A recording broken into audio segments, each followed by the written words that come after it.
बिस्मिल्लाहिर्रहमानिर्रहीम। अस्सलाम वालेकुम रहमतुल्लाहि व बरकातहू। एक अल्लाह वाले बुजुर्ग का किस्सा। एक बुजुर्ग हज के सफर पर गए थे। जब वह एक जगह से गुजर रहे थे, उनके हाथ में एक थैला था। उसमें कुछ पैसे थे। अचानक एक चोर उनके हाथ से थैला छीन कर भाग गया। जब चोर काफी दूर निकल गया, तब अचानक उसकी आंखों की रोशनी खत्म हो गई।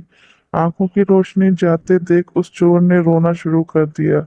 जब लोगों ने चोर से पूछा, भाई क्या हुआ, तो वो कहने लगा, मैंने एक आदमी का थैला छीना है।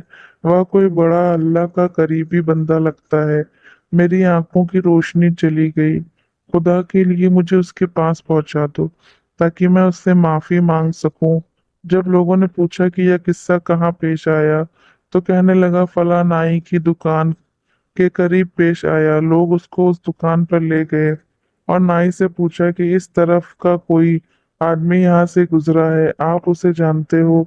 उसने कहा, मुझे उसका घर तो पता नहीं, हाँ मगर नमाज के लिए वह आते जाते रहते हैं। अगली नमाज के लिए फिर आएंगे। यह लोग इंतजार में बैठ गए। वह बुजुर्ग अपने वक्त पर तशरीफ लाए। लोग उस चोर के सामने पास ले गए, तो उस चोर ने जाकर उनके हाथ पांव पकड़ लिए कि मुझसे गलती हो गई, गुनाह हो गया, नादान हूँ, शर्मिंदा हूँ, मेरी आंखों की रोशनी छिन गई। आप अपने पैसे वापस ले लीजिए, मुझे माफ कर दीजिए, ताकि अल्लाह ताला मेरी आंखें ठीक कर दे। वह बुजुर्ग कहने लगे कि मैंने तो तुझे पहले ही माफ कर दिया है। यह सुनकर चोर बड़ा हैरान हुआ। कहने लगा, हजरत, मैं तो आपका थैला छीन कर भागा और आप कहते हैं कि माफी मांगने से पहले ही माफ कर दिया। वह फरमाने लगे, हाँ मेरे दिल में कोई बात आ गई थी।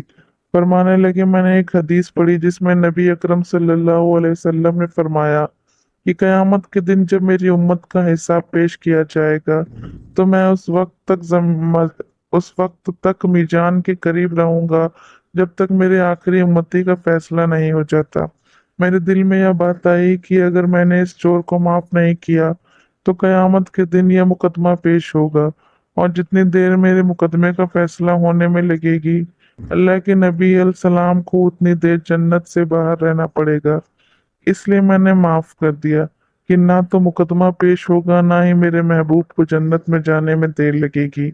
वह जल्द जन्नत में तशरीफ ले जाएंगी।